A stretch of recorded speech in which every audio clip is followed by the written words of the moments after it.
The Sunshine English Medium School, Mangrove, Online Education. Good morning, students. 10th standard students, Science first chapter, Chemical Reactions and Equation. Consider the following situation of daily life and think what happened when milk is left at room temperature during summers. Summer की season है और milk को हमने ऐसे ही room temperature पर छोड़ दिया है. एन आयरन तवा और पैन और nail is left export to humid atmosphere. अगर आयरन की नेल है, तवा है, पैन है, ऐसी चीज़ को हमने ह्यूमिड एटमॉस्फेयर में ऐसे ही छोड़ दिया हो. Grapes gate fermented. ग्रेप्स है वो एकदम से राइप हो गई है. Food is cooked. खाना है वो रेडी होना. Food gets digested in our body. हमारी बॉडी में फूड का डाइजेस्ट होना. We respire. हमारी जो रिस्पायरेशन सिस्टम है वो वर्क कर रही है. सो वो एक्सेल करना, इनहेल करना. तो ये एग्जाम्पल्स यहाँ दिए हुए हैं. In all the above situations, the nature and the identity of the initial substance have somewhat changed. किसी न किसी तरीके से नेचर और जो आइडेंटिटी है इनिशियल सब्जेक्ट की, सब्सटेंस की, जो मेन सब्सटेंस है उसकी, वो किसी न किसी तरीके से चेंज हो रही है. We have already learned about physical and chemical changes of matter in our previous classes. हमने फिजिकल चेंजेस, केमिकल चेंजेस वो प्रीवियस क्लासेस में स्टडी किए हैं. Whenever a chemical change occur, we can say that a chemical reaction has taken place. जब कभी भी chemical change है वो हमें देखने को मिलता है, एट दैट टाइम हम बोल सकते हैं कि हाँ केमिकल रिएक्शन है वो यहाँ पर हुआ है. You may perhaps be wondering as to what is actually meant by a chemical reaction. How do we come to know that a chemical reaction has taken place? Let us perform some activities to find the answer of these questions. यहाँ अब हम शायद ये wonder कर रहे हों कि what is actually meant by chemical reaction. chemical reaction का actually meaning क्या होगा. How do we come, हमें कैसे पता चलेगा कि यहाँ पर chemical reaction है वो हुआ है. So ये सारे आंसर्स जो क्वेश्चंस है उसके आंसर्स फाइंड आउट करने के लिए हमें यहाँ पर एक एक्टिविटी दी गई है. Activity 1.1. This activity needs the teachers assistance. It would be better if students wear suitable eye glasses. ये एक्टिविटी परफॉर्म करने के लिए टीचर्स का साथ में होना ज़रूरी है और ये बेटर रहेगा कि स्टूडेंट्स है वो आई ग्लासेस है वो पहन लें. Clean a magnesium ribbon about 3-4 cm long by rubbing it with sandpaper. Sandpaper से रब की हुई 3 to 4 सेंटीमीटर जितनी लेंथ की मैग्नीशियम रिबिन है वो लेनी है. Hold it with a pair of tongs. Figure में आप क्लियरली देख सकते हो कि उसे टोंग्स की हेल्प से पकड़ा हुआ है. Burn it using a spirit lamp or burner and collect the ash so formed in a watch glass as shown in figure 1.1. Burn the magnesium ribbon keeping it away as far as possible from your eyes. जब आप ये activity कर रहे हैं तो आपको इस चीज़ का खास ख्याल रखना है कि आप उससे डिस्टेंस से वो बनाए रखें, खास करके अपनी जो आइज़ है उसका ख्याल रखना है. अब what do you observe? आपने क्या ऑब्जर्व किया? You must have observed that magnesium ribbon burns with a dazzling white flame and changes into white powder. You can see here clearly white powder. Okay, वो है magnesium oxide. This powder is magnesium oxide. It is formed due to the reaction between magnesium and oxygen present in the air. ये possible क्यों हुआ है? Magnesium oxide है वो यहाँ पर हमें क्यों दिखाई दे रहा है क्योंकि यहाँ पर केमिकल रिएक्शन हुआ है मैग्नीशियम और जो ऑक्सीजन एयर में प्रेजेंट है उसके बीच में।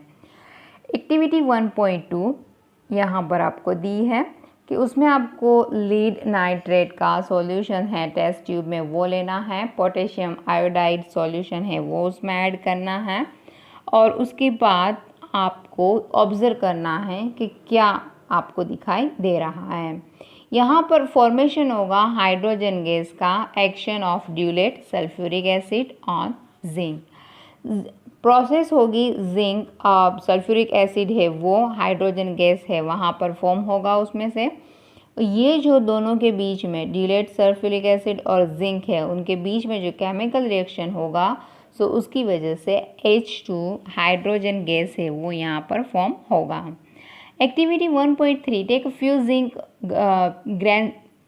granules in a conical flask or a test tube.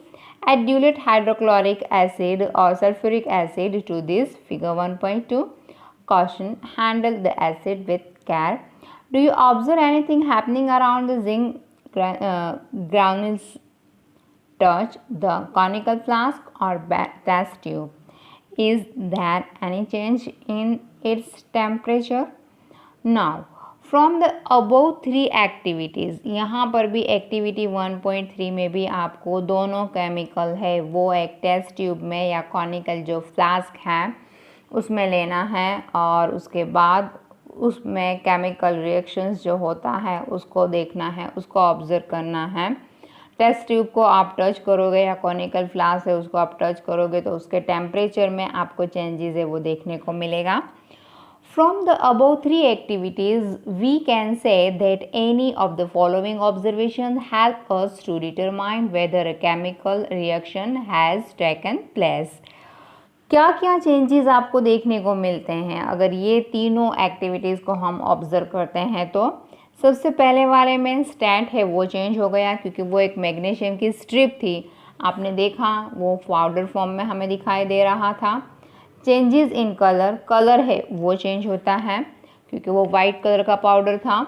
Evolution of gas and change in temperature, gas है वो फॉर्म होता है और टेम्परेचर है जो कि थर्ड एक्टिविटी है उसमें आपको कहा कि आप उसे टच करके देखिए तो यहाँ पर टेम्परेचर है उसमें चेंज होता है। सो यहाँ पर आपको ये चीज़ का खास ख्याल रखना है कि जब भी केमिकल रिएक्शन होता है तो वहाँ ये 4 थिंग्स है वो उसमें इन्वॉल्व होती हैं।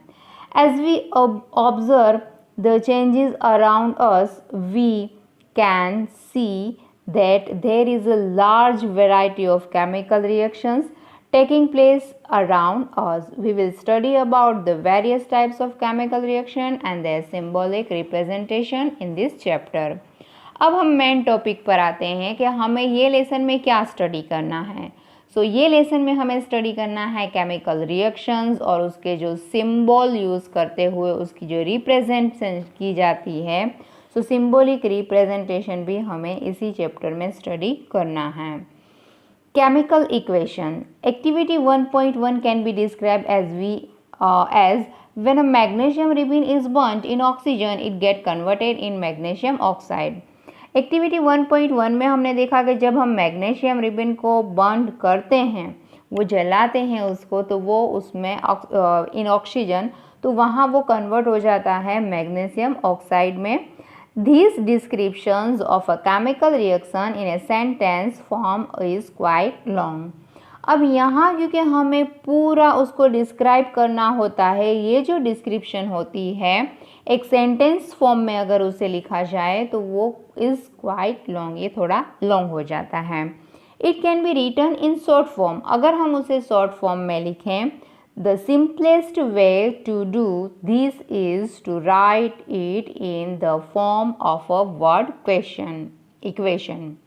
The word equation for the above reaction would be, अब देखिए कि अगर हमने स्टेटमेंट लिखा है तो उसको डिस्क्राइब करने में क्वाइट लॉन्ग, थोड़ा लंबा हो जाएगा, बट यहाँ अगर सिंपल तरीके से हम उसको वर्ड इक्वेशन यूज़ करते हैं तो आप देखिए magnesium plus oxygen and of the process magnesium oxide, एकदम सिंपल वे से एक ही लाइन में ख़त्म हो गया।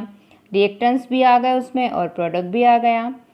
The substances that undergo chemical change in the reaction magnesium and oxygen are the reactants. जो चीज़ों ने, जो सब्सटेंस ने, जो मटेरियल है, वो जो पार्ट ले रहा है केमिक और वहाँ रिएक्शन में, वो कहलाता है रिएक्टेंट्स। द न्यू सब्सटेंस, जो नया बनता है सब्सटेंस, उसे कहा जाता है प्रोडक्ट, जो कि यहाँ पर हमें मिला है मैग्नीशियम ऑक्साइड। तो ये जो रिएक्शन के दौरान एक नई चीज़ें जो बनती है उसे कहा जाता है प्रोडक्ट। हो सकता है 1 मार्क्स में आपको आस्क किया जाए एग्ज़ाम में, तो आपको ये याद रखना है कि रिएक्टेंस किसे कहते हैं और प्रोडक्ट है वो किसे कहते हैं। रिएक्टेंस क्या होगा कि केमिकल रिएक्शंस जब हो रहा होता है तो उसमें जो भी सब्सटेंस ने पार्ट लिया है या उसमें इन्वॉल्व है वो कहलाते हैं रिएक्टेंस। और फाइनली जो प्रोडक्ट एक नया हमारे सामने बनकर आता है उसे कहते हैं हम product. A word equation shows the change of reactants into products through an arrow placed between them। यहाँ आप देख सकते हो कि ऑक्सीजन के बाद और मैग्नीशियम ऑक्साइड के पहले बीच में हमें एरो है वो दिखाई दे रहा है। The reactants are written on the left hand side with a plus sign between them. Similarly, products are written on the right hand side with a plus sign between them. Left hand side और right hand side दोनों चीज़ें यहाँ पर clear हो गई अब तो, कि लेफ्ट हैंड साइड पर रिएक्टेंस है वो और राइट हैंड साइड पर जो प्रोडक्ट होता है वो लिखा जाता है। The arrow had point towards the products and shows the direction of the reaction। जो एरो का हेड है वो इस तरीके से पॉइंट होता है प्रोडक्ट की तरफ, जो कि डायरेक्शन है वो शो करता है रिएक्शंस की। Writing a chemical equation, is there any other shorter way for representing chemical equations? Chemical equations can be made more concise and useful if we use chemical formula instead of words. A chemical equation represents a chemical reaction.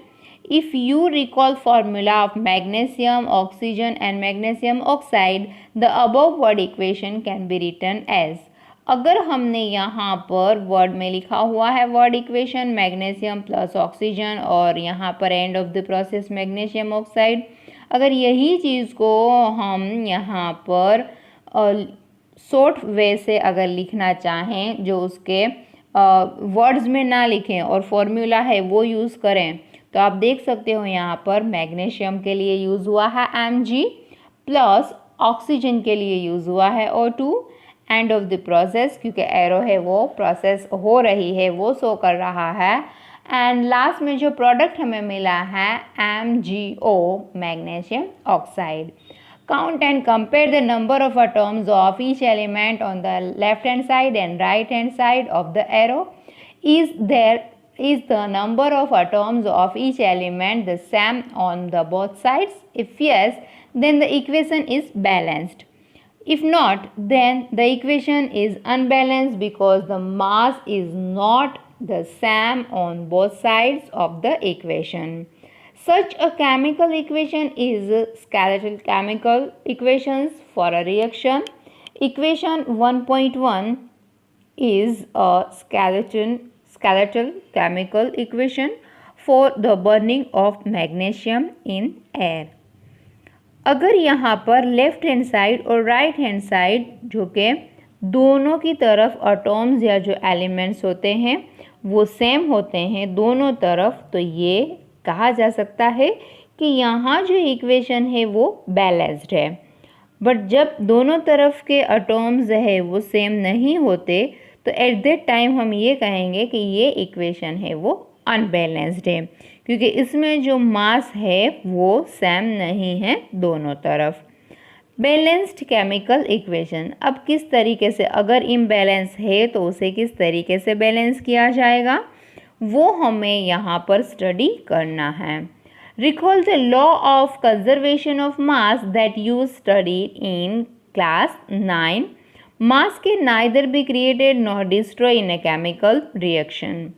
आपने law of conservation of mass पढ़ा है 9th standard में. मास के neither be created, मास है उसे create नहीं किया जा सकता, नॉर डिस्ट्रॉय, उसको डिस्ट्रॉय भी नहीं किया जा सकता है केमिकल रिएक्शंस में. That is the total mass of the element present in the products of a chemical reaction has to be equal to the total mass of the elements present in the reactants. In other words, अगर कहा जाए उसे तो आप देख सकते हो कि जो एटॉम्स के नंबर्स होते हैं ईच एलिमेंट में वो रिमेन सेम रहते हैं बिफोर और आफ्टर जब केमिकल रिएक्शन होता है. पहले भी वो सेम ही थे, जितने थे उतने एंड ऑफ द प्रोसेस भी वो उतने के उतने ही रहते हैं. So each elements remain the same. Hence we need to balance a Scalzial chemical equation. Is the chemical equation 1.2 balanced? Let us learn about balancing a chemical equation step by step. अब अगर balance नहीं है, unbalanced है, तो वो chemical equation को हमें किस तरीके से बैलेंस करना है ये हम यहाँ पर स्टेप बाय स्टेप सीखेंगे. The word equation for activity 1.3 में भी रिप्रेजेंटेड एज, जो 1.3 वाली एक्टिविटी थी उसको अगर वर्ड इक्वेशन में लिखा जाए तो कैसे होगा? Zinc plus sulphuric acid, and of the process zinc sulphate plus hydrogen. अब यही चीज़ को अगर हम केमिकल इक्वेशन में लिखेंगे तो जिंक के लिए Zn, अब उसके लिए हमें फॉर्मूला है वो बाय हार्ट होना चाहिए, तभी हम यहाँ पर इस तरीके से कर सकते हैं. Zn प्लस H2SO4 जो कि सल्फ्यूरिक एसिड, जिंक सल्फेट के लिए यूज़ हुआ है ZnSO4 जो कि उसका फॉर्मूला, एंड हाइड्रोजन का तो आपको पता ही है H2. Let us examine the number of atoms of different elements on both sides of the arrow. सबसे पहले आप देखिए यहाँ पर लेफ्ट हैंड साइड और राइट हैंड साइड पूरा जो बॉक्स है वो प्रिपेयर कर लेना होता है ताकि हमारे लिए आसानी हो जाए. अब सबसे पहले जिंक है तो हमने Zn ले लिया, बाद में H हाइड्रोजन के लिए, बाद में S क्योंकि सल्फ्यूरिक एसिड हमने यूज़ किया है. सो ये सारी चीज़ें हैं वो यहाँ पर इसी तरीके से, ऑक्सीजन अगर उसमें है तो ऑक्सीजन के लिए हमने O यूज़ किया हुआ है. तो हमें यहाँ दोनों के एटॉम्स है, it means right hand side और लेफ्ट हैंड साइड, वो हमें देखना है कि सेम है या नहीं है. सो आप पहले देखिए Zn, and of the process भी Zn ही है, सो दोनों में 1 आया. H2 दोनों तरफ आप देख सकते हो कि 2 ही एलिमेंट्स है उसमें. बाद में S और S है वो दोनों तरफ सेम ही है 1 और 1. और O में आप देख सकते हो 4 एलिमेंट्स दोनों में सेम ही है. As the number of atoms of each element is the same on both sides of the arrow, equation जो 1.3 है वो बैलेंस इक्वेशन है क्योंकि राइट हैंड साइड और लेफ्ट हैंड साइड जो भी एटॉम्स दिए हुए एलिमेंट्स के वो दोनों इक्वल है. अब दूसरा एक एग्जांपल हमें दिया है Fe प्लस H2O. अब एंड ऑफ द प्रोसेस आप देख सकते हो कि वो सेम नहीं है क्योंकि यहाँ Fe में जो एटॉम है वो 3 है, O में 4 है, H2 है प्लस, वो तो इक्वल ही है. सो स्टेप 1, क्योंकि स्टेप बाय स्टेप करेंगे तो वो आपके लिए थोड़ा इजी हो जाएगा. सो आपकी टेक्स्ट बुक में भी इसी हिसाब से आपको स्टेप बाय स्टेप दिया हुआ है. फर्स्ट स्टेप है कि बैलेंस अगर करना है तो पहले तो हम बॉक्स है वो ड्रॉ करेंगे और उसमें सभी फॉर्मूलाज है उसको डाल देंगे. तो हमने Fe, H और A है वो एलिमेंट हमने टेबल बनाकर उसके अंदर लिस्ट करना है उसको जो एटॉम्स है वो. तो सबसे पहले हमने सबको अलग अलग बॉक्स है वो दे दिया. Do not change anything inside, के अंदर की तरफ कुछ भी उसमें चेंज नहीं होगा, इस हिसाब से हमने उसको अलग अलग बॉक्स दिया. अब दूसरे में क्या करना है कि एटॉम की लिस्ट प्रिपेयर कर ली हमने डिफरेंट एलिमेंट के साथ जो कि अनबैलेंस इक्वेशन में है. उसके बाद थर्ड स्टेप में क्या करना है, It is often convenient to start balancing with the compound that contains the maximum number of atoms. It may be a reactants or a product. अब हमें क्या करना है कि सबसे पहले हमने देखा Fe, तो पहले लेफ्ट हैंड साइड में 1 और राइट हैंड साइड में 3, बाद में H, तो दोनों तरफ 2 है, सो वो हमने लिख दिया. O की बारी आई तो यहाँ पर लेफ्ट हैंड साइड पर 1 है और राइट हैंड साइड पर 4 है, सो वो रख दिया. In that compound select the element which has the maximum number of atoms. Using this criteria, we select Fe3O4 and the element oxygen in it. There are 4 oxygen atoms on the right hand side and only 1 on the left hand side. आप देख सकते हो यहाँ पर कि यहाँ initial जो भी है बैलेंस अगर किस तरीके से उसको करना है कि अगर एटॉम्स ऑक्सीजन के दिए हैं इनिशियल देखिए रिएक्टेंट्स में भी और प्रोडक्ट में भी, तो और बैलेंस करने के लिए हमें क्या करना होगा, तो यहाँ आप देख सकते हो कि 1 है और यहाँ पर 4 है. सो ये चेंज करना होगा हमें उसे, जो 1 और 4 दोनों को कन्वर्ट करके हमें 4 में उसको कन्वर्ट करना है. To equalize the number of atoms it must be remember that we cannot alter the formula of the compounds or elements involved in the reactions.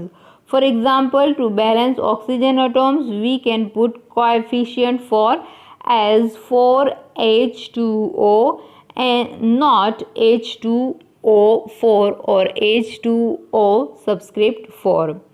Now the partly balanced equation becomes Fe plus 4 into H2O, end of the process Fe3O4 plus H2. Now number 4, Fe and H atoms are still not balanced. अभी तक हमने balance किया वो था oxygen. अब यहाँ पर हमें ये देखना है कि अगेन यहाँ पर Fe and H हाइड्रोजन है वो यहाँ पर अभी भी बैलेंस नहीं है. So pick any of these elements to proceed further. सो हमें किसी एक को लेकर उसकी प्रोसेस है वो उसको आगे कंटिन्यू करना है. Let us balance hydrogen atoms in the partly balanced equation. To equalize the number of H atoms, make the number of molecules of hydrogen as 4 on the right hand side. Initially आप देखिए यहाँ पर 8 into 4H2O balance करने के लिए वहाँ पर 8 है वो मिला हमें रिएक्टेंट्स में, और प्रोडक्ट में हमें क्योंकि उसको 4 से मल्टीप्लाई करना होगा 2 है वो, इसीलिए वहाँ पर 4 गिवन है. जो हमें हाइड्रोजन की अमाउंट्स है वो 2 मल्टीप्लाई, सो यहाँ पर 2 मल्टीप्लाई बाई 4, तो यहाँ ये भी हो जाएगा convert 8.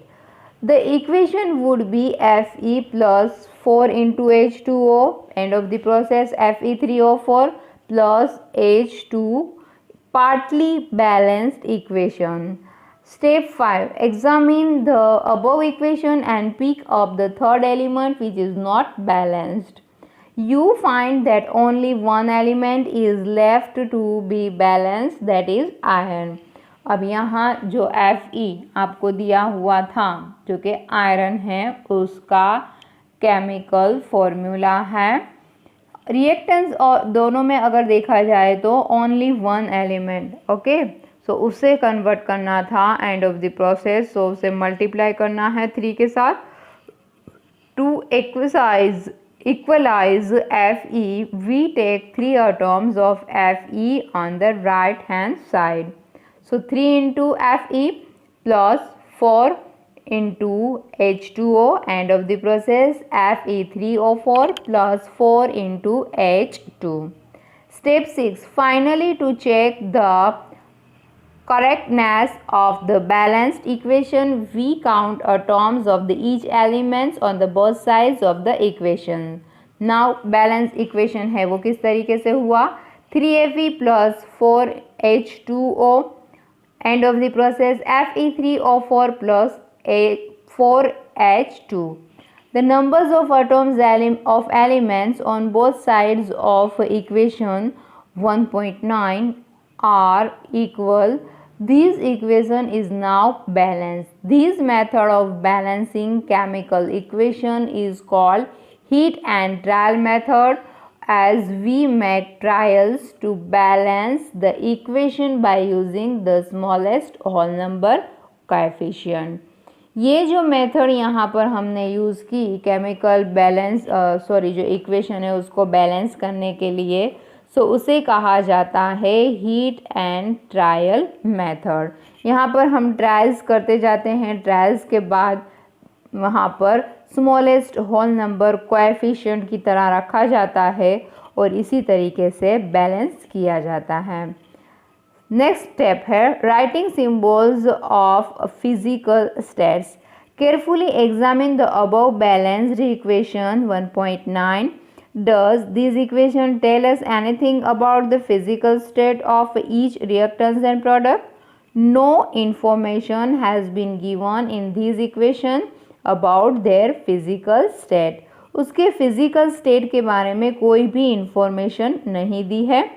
To make a chemical equation more informative, the physical states of the reactants and products are mentioned along with their chemical formula. The gaseous, liquid, aqueous, and solid states of reactants and products are represented by the notations G, I, AQ and S. G for gas, then liquid L, aqueous AQ, solid S respectively. The word aqueous is written if the reactants or products is present as a solution in water. aqueous कब use होता है, ये word कब लिखा जाता है कि जब रिएक्टेंट्स और जो प्रोडक्ट है उसमें सॉल्यूशन वाटर के फॉर्म में जब भी प्रेजेंट होता है। द बैलेंस इक्वेशन यहाँ पर आप देख सकते हो। सबसे पहले 3Fe क्योंकि आयरन है, S सॉलिड फॉर्म में होगा, बाद में 4H2O gaseous form, and of the process Fe3O4 solid form and plus H2O gaseous form. Note that the symbol G is used with H2O to indicate that in this reaction water is used in the form of steam. यहाँ पर जो H2O दिया है it means वहाँ जो G लिखा हुआ है वो ये इंडिकेट करता है, वैसे तो हाइड्रोजन H2 हो गया, ऑक्सीजन हो गया, तो यहाँ ये इंडिकेट करता है कि जो रिएक्शन उसमें है, ये जो रिएक्शन है उसमें वाटर है वो स्टीम के फॉर्म में यूज़ हुआ है। Usually physical states are not included in a chemical equation unless it is necessary to specify them. Sometimes the reaction conditions such as temperature, pressure, catalyst, etc. for the reaction are indicated above and or below the arrow in the equation. For example, CO gaseous form plus 2H2 gaseous form, and of the process, ये जो process है वहाँ पर 340 ATM है वो लिखा हुआ है। And of the process CH3OH और यहाँ पर लिक्विड L यूज़ हुआ है। नेक्स्ट वन अगेन दिया हुआ है हमें, ये आपको सनलाइट और क्लोरोफिल वो याद दिलाता होगा कि हम 6th स्टैंडर्ड में जो फोटोसिंथेसिस की प्रोसेस पढ़ते थे सेम यही चीज़ है। क्लोरोफिल और सनलाइट है उसकी प्रेजेंस में किस तरीके से प्लांट है वो अपना फूड है वो सिंथेसाइज करते हैं। Using this steps can you balance equation 1.2 given in the text earlier. अब यहाँ आपको एक 1.2 का जो इक्वेशन दिया हुआ है आपको उसको बैलेंस करना है। Types of chemical reaction, chemical reaction के कितने टाइप्स है आपको ये स्टडी करना है। सबसे पहले है वो है कॉम्बिनेशन रिएक्शन। कॉम्बिनेशन क्योंकि नाम से ही आपको समझ में आ गया होगा कि यहाँ पर एक या एक से ज़्यादा चीज़ें हैं वो कंबाइन होती है और एक सिंगल प्रोडक्ट है वो प्रिपेयर होता है जिसे कहा जाता है combination. Calcium oxide reacts vigorously with water to produce slacked lime calcium hydroxide releasing a large amount of heat। यहाँ आपको दोनों के इक्वेशंस के साथ यहाँ वर्डिंग में नहीं है, फॉर्मूलाज यूज़ हुआ है।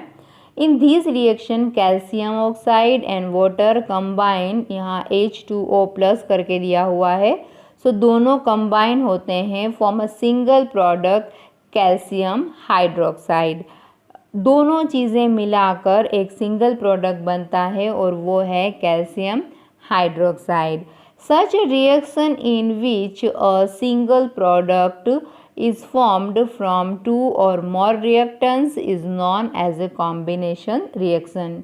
जैसे मैंने आपको कहा कि नेम से ही समझ में आ जाएगा, तो जैसे कि दो या दो से ज़्यादा चीज़ें कंबाइंड हो रही है और उसके बाद एक सिंगल चीज़ उसमें से फॉर्म हो रही है, सो ये होता है सबसे पहला जो टाइप हमने स्टडी किया वो कॉम्बिनेशन रिएक्शन।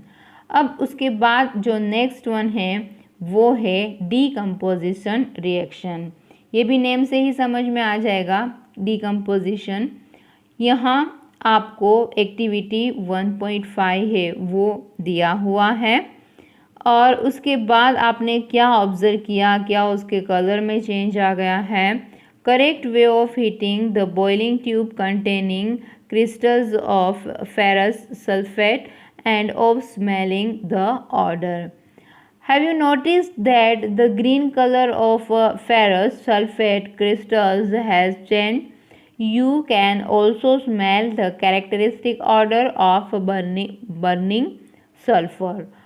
यहाँ जो ये रिएक्शन हुआ है इन दोनों के बीच में, उसको गर्मी देने की वजह से, हीट देने की वजह से, in this reaction you can observe that a single reactants breaks down to give simpler product। This is a decomposition reaction। Ferrous sulfate crystals lose water when heated and the color of the crystal changes। It then decomposes to ferric oxide, sulfur dioxide and sulfur trioxide। Ferric oxide is a solid while SO2 and SO3 are gases। यहाँ ये चीज़ है कि दो चीज़ें combine होने के बाद किसी एक चीज़ को वहाँ पर वो डिकम्पोज कर देती है, वो चीज़ ख़त्म हो जाती है और एक नई चीज़ है वो वहाँ फॉर्म होती है। Decomposition of calcium carbonate to calcium oxide and carbon dioxide on heating is an important decomposition reaction used in various industries। Calcium oxide is called lime or quicklime। It has many uses। One is in the manufacture of cement। When a decomposition reaction is carried out by heating, it is called thermal decomposition। Now यहाँ पर 3 types के जो decomposition है वो आपको study करने हैं। उसमें थर्मल है, बाद में इलेक्ट्रोलाइटिक है, बाद में फोटोलाइसिस है, तो ये आपको स्टडी करना है। एग्ज़ाम फिगर आप 1.5 है वो देख सकते हो। Heating of lead nitrate and emission of nitrogen oxide. यहाँ अनदर एग्जाम्पल जो हमें थर्मल डिकम्पोजिशन रिएक्शन का दिया हुआ है वो कि यहाँ आप लीड है नाइट्रेट, उसका जो पाउडर है उसको बॉइलिंग ट्यूब में डालते हो, बाद में उसको होल्ड करना है पैर ऑफ टंग और हीट करना है फ्लेम के ऊपर, जिसे कि फिगर 1.5 में दिया है। सो हम क्या ऑब्जर्व करेंगे कि emission of brown fumes, these fumes are of nitrogen dioxide and O2। The reactants that take place is, यहाँ आपको दिया हुआ है 2PbNO3 subscribe to solid form।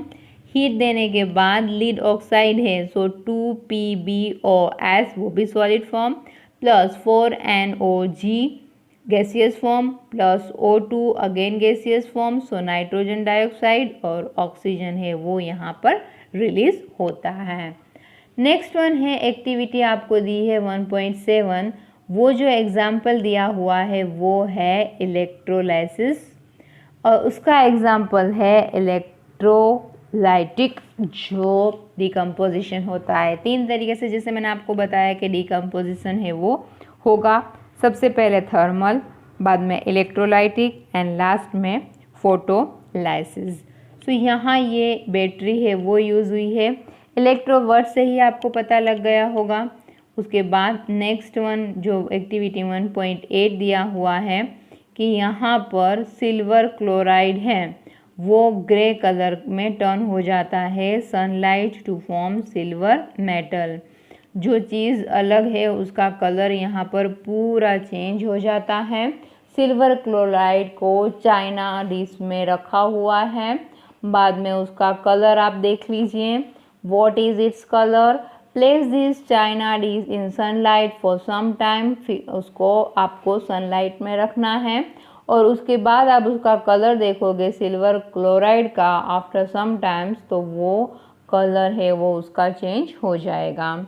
You will see that white silver chloride turn grey in sunlight, जो कि white silver chloride है वो change हो जाता है ग्रे सनलाइट में रखने की वजह से।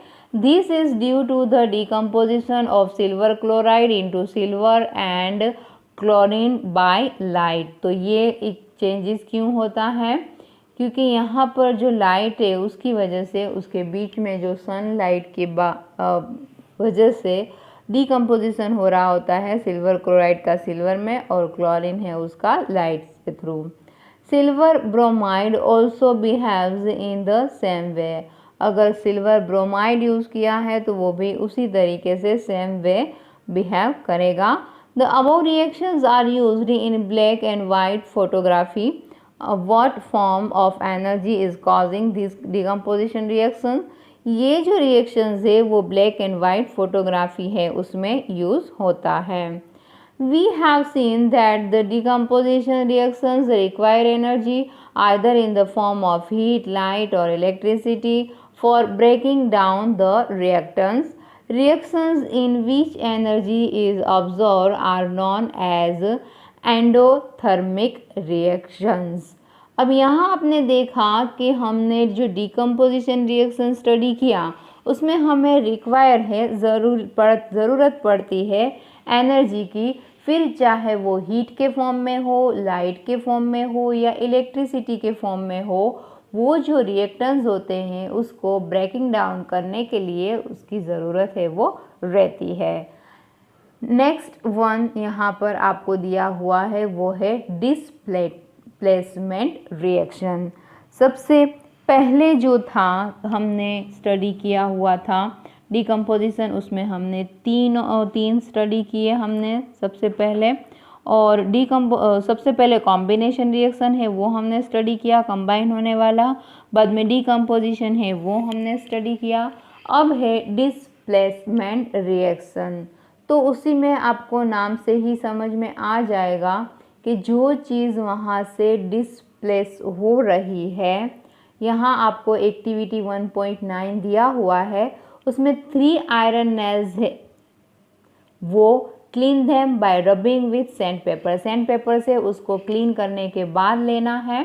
Take 2 test tubes marked as A and B, उसके बाद आपको टेस्ट ट्यूब लेनी है, उसमें ए और बी है वो मार्क करना है, और take in each test tube take about 10 ml copper sulphate solution, और उसके अंदर कॉपर सल्फेट का सॉल्यूशन जैसे फिगर 1.8 में आप देख सकते हो कि आयरन नेल है उसको कॉपर सल्फेट के सॉल्यूशन में डीप किया हुआ है।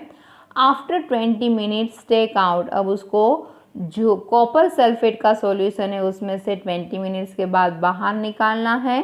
Compare the intensity of the blue colour of copper sulphate solution in test tube A and B.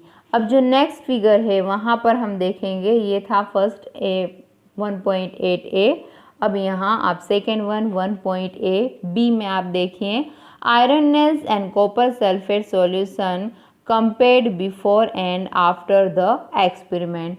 पहले आयरन नेल को आप देखिए और बाद में जब एक्सपेरिमेंट कंप्लीट हो गया तब आप देखिए।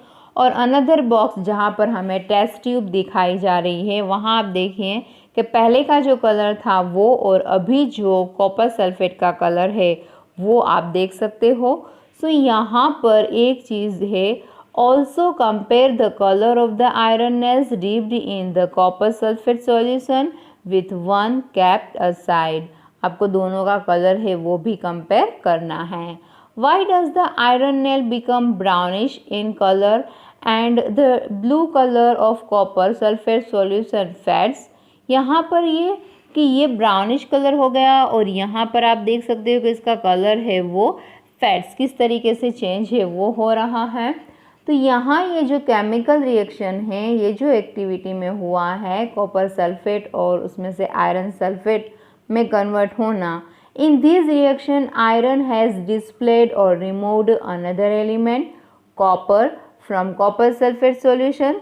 This reaction is known as displacement reactions. और यहाँ ये रिएक्शन में आप देख सकते हो कि आयरन है वो डिस्प्लेस हुआ या फिर रिमूव हुआ दूसरे एलिमेंट में कॉपर। सो यहाँ पर कॉपर सल्फेट सॉल्यूशन है उसमें वो कन्वर्ट हो रहा है, रिमूव हो रहा है या डिस्प्लेस हो रहा है। सो ये रिएक्शन को हम बोलेंगे डिस्प्लेसमेंट रिएक्शंस। दूसरे एग्जाम्पल आपको यहाँ पर दिए हुए हैं। नेक्स्ट वन है वो है डबल डिस्प्लेसमेंट रिएक्शंस। अब उसमें क्या है कि आपको 3 ml सोडियम सल्फेट का सॉल्यूशन है वो टेस्ट ट्यूब में लेना है और दूसरी test tube another test tube है उसमें 3 ml आपको बैरियम क्लोराइड का सॉल्यूशन लेना है। Mix the two solution. Figure 1.9 में आप क्लियरली देख सकते हो कि ये दोनों सॉल्यूशन को हमें मिक्स करना है और उसके बाद क्या होता है वो ऑब्जर्व करना है। सो यहाँ पर फॉर्मेशन होगा बेरियम सल्फेट और सोडियम क्लोराइड का। You will observe that a white substance which is insoluble in water is formed. This insoluble substance formed is known as a precipitate. Any reaction that produces a precipitate can be called precipitation reaction. यहाँ जो आपको white insoluble जो water में white substance दिखाई दे रहा है जो कि पानी है उसमें इनसोल्यूबल है तो दिखाई दे रहा है। सो ये जो इनसोल्यूबल सब्सटेंस है उसे हम कहते हैं प्रिसिपिटेट। और अगर कोई भी रिएक्शन इस तरीके का है कि जो प्रोड्यूस करता है प्रिसिपिटेट सो उसे कहा जाता है precipitation reactions. What causes this? The white precipitate of BaSO4 is formed by the reactions of SO raised to 2 negative की साइन है वहाँ पर सबस्क्रिप्ट 4 और दूसरा है Ba raised to 2 है सो वो है positive. The other products forms the sodium chloride which remains in the solution. Such reactions in which there is an exchange of ions between the reactants are called double displacement reactions. यहाँ आप देख सकते हो कि इस तरीके के reactions जो कि एक्सचेंज कर रहे हैं अपने जो आयंस है वो आपने देखा होगा, एक तरफ नेगेटिव एक तरफ पॉजिटिव। जहाँ पर SO है वहाँ पर आप देख सकते हो सबस्क्रिप्ट में 4 और जो SO लिखा हुआ है वहाँ पर नेगेटिव 2 है, Ba है वहाँ पर पॉजिटिव है 2। सो ये जो एक्सचेंज कर रहे हुए आयन की रिएक्टेंस उसे कहा जाता है double displacement reaction.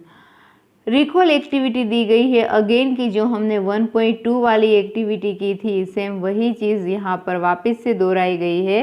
Where you have mix the solution of lead nitrate and potassium iodide, what was the colour of the precipitate form? Can you name the compound precipitated? Write the balanced chemical equation for these reactions. Is this also a double displacement reaction? आपको जो 1.2 वाली activity है उसको recall करते हुए same यही चीज़ जो double displacement reaction वाली प्रोसेस है उसके तहत आपको ये एक्टिविटी है वो वापस से दोहरानी है। नेक्स्ट वन है वो है ऑक्सीडेशन एंड रिडक्शन। ये चीज़ हमारे लिए नई नहीं है, हमने थिंक एट स्टैंडर्ड में ऑक्सीडेशन और रिडक्शन दोनों को स्टडी किया हुआ था कि यहाँ पर एक एग्जाम्पल आपको फिगर दिया हुआ है 1.10 में, oxidation of copper two copper oxide. यहाँ आप देख सकते हो कि ये जो ट्रिपॉइड स्टैंड बर्नर पर उसको एडजस्ट किया हुआ है, चाइना जो डिश है उसमें कॉपर का जो पाउडर है वो रखा हुआ है। सो यहाँ आप देख सकते हो कि एक ग्लिस जो पाउडर है कॉपर का उसमें आप ऑब्जर्व करोगे surface of copper powder becomes coated with black copper. वो कोट होने लगता है ब्लैक कलर का जो कॉपर ऑक्साइड होता है उसके। Why has this black substance form? ये जो ब्लैक सब्सटेंस है वो क्यों फॉर्म होता है? This is because oxygen is added to copper and copper oxide is form. ये इसकी वजह से हो रहा है कि ऑक्सीजन है वो ऐड हो रहा है और उसी तरीके से कॉपर है वहाँ पर कॉपर ऑक्साइड है वो फॉर्म होता है। नेक्स्ट यहाँ पर एक इन शॉर्ट अगर मैं आपको बता दूं कि जहाँ पर ऑक्सीजन ऐड हो रहा होता है वो होता है ऑक्सीडेशन, और जहाँ पर हाइड्रोजन है, if hydrogen gas is pass over this heated material the black coating on the surface turns brown as the reverse reactions takes place and copper is obtained. If a substance gain oxygen during a reaction तो वो हो जाता है oxide. It is said to be oxidized. If a substance loses oxygen during reaction, it is said to be reduced. During these reactions, the copper oxide is losing oxygen and is being reduced. The hydrogen is gaining oxygen and is being oxidized. In other words, one reactant gets oxidized while the other gets reduced during a reaction. Such reactions are called oxidation reduction reaction or redox reactions. दूसरे भी example है वो यहाँ दिए हुए हैं। Oxygen अगर gain कर रहा है ड्यूरिंग अ रिएक्शन हो रही होती है तब तो उसे ऑक्सीडाइज है वो कहा जाएगा, और एट दैट टाइम जबकि वो लूज़ कर रहे हैं ऑक्सीजन को तो उसे रिड्यूस्ड कहा जाता है। यहाँ दूसरे भी एग्जाम्पल आपको ऑक्सीडेशन और रिडक्शन है उसके दिए हुए हैं दोनों। उसके बाद में नेक्स्ट पेज पर in reaction 1.31 carbon is oxidized to CO and ZNO is reduced to Zn. In reaction 1.32 HCl is oxidized to Cl2 whereas MnO is reduced to MnCl2. आपको 1.31 वाला जो रिएक्शन है अगेन वो दिया हुआ है किस तरीके से, यहाँ पर आप देख सकते हो ZnO plus C and of the process Zn plus CO। सो यही चीज़ है कि CO और ZnO है, ZnO और CO, तो ये रिड्यूस करता है Zn और HCl है वो ऑक्सीडाइज होता है, देन उसके बाद MnO2 है वो रिड्यूस कर देता है MnCl2। From the above example, we can say that if a substance gains oxygen or loses hydrogen during a reaction, it is oxidized. If a substance loses oxygen or gain hydrogen during a reaction, it is reduced. हम ऊपर के example से अब ये बात तो clearly बोल सकते हैं कि अगर सब्सटेंस है वो ऑक्सीजन को गेन करके हाइड्रोजन को लूज कर देता है तो वो ऑक्सीडाइज हुआ, क्योंकि उसमें ऑक्सीजन है वो गेन हो जाता है। और अगर उससे उल्टी प्रोसेस की अगर बात की जाए तो ऑक्सीजन को लूज कर देना और हाइड्रोजन को गेन कर लेना, तो उसे कहा जाता है reduced. Have you observe the effects of oxidation reactions in everyday life?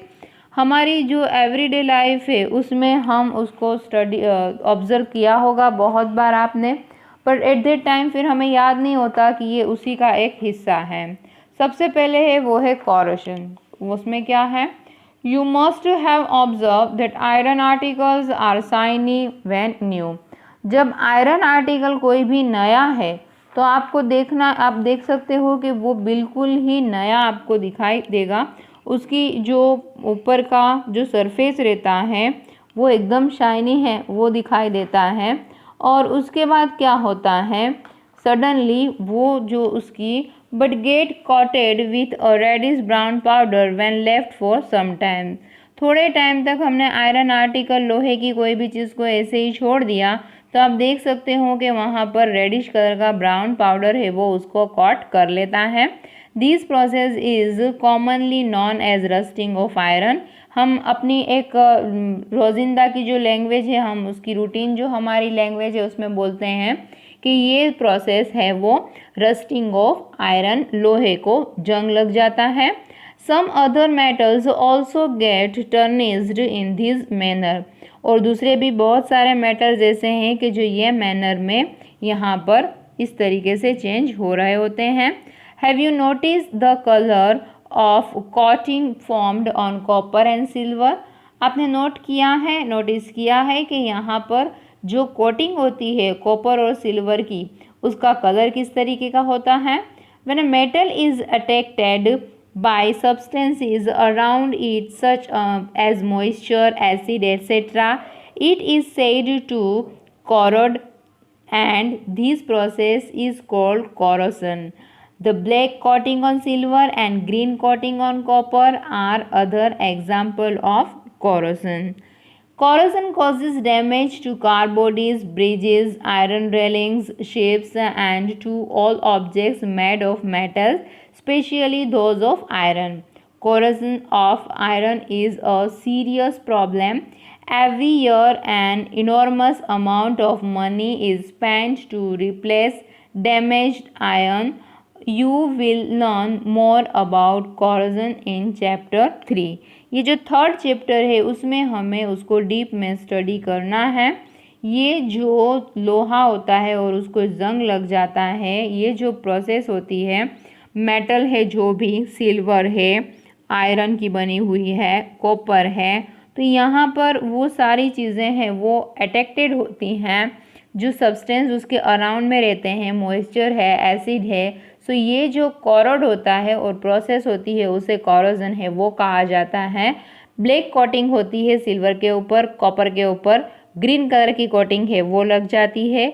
और ये जो कोरोजन है उसकी वजह से आप देख सकते हो कि कार की बॉडीज़ है, ब्रिज अगर बने हुए हैं, आयरन की रेलिंग है, तो ये शिप्स है, तो ये सारे जो मेटल से बने हुए, स्पेशली जो आयरन से बनी हुई चीज़ होती है वो एकदम रस्ट उसको लग जाता है, वो चीज़ है वो ख़राब हो जाती है और ये एक सीरियस प्रॉब्लम है।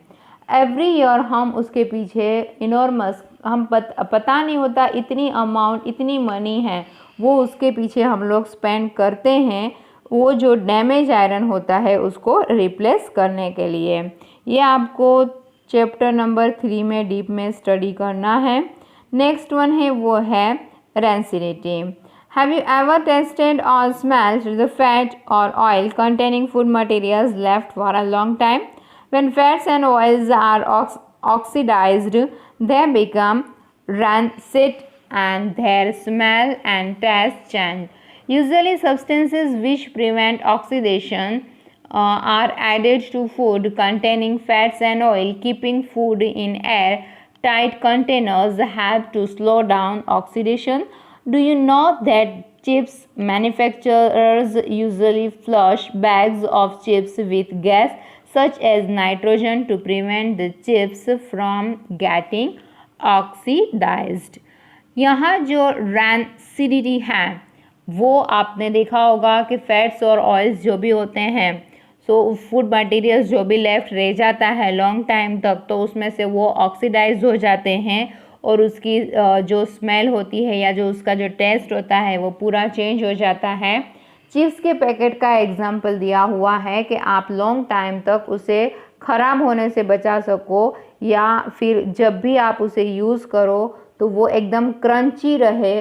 सो वो जो मैन्युफैक्चरर्स होते हैं वो जो बैग यूज़ करते हैं उस तरीके की कि उसमें नाइट्रोजन है, उसकी अमाउंट रहे ताकि वो चिप से उसको प्रिवेंट कर सके ऑक्सीडाइज होने से। आपका यहाँ पे ये लेसन है वो फिनिश होता है। इससे रिलेटेड आपके क्वेश्चन आंसर आपको दिए हुए हैं, आप ट्राई करना उसको सॉल्व करने की। Okay, thank you.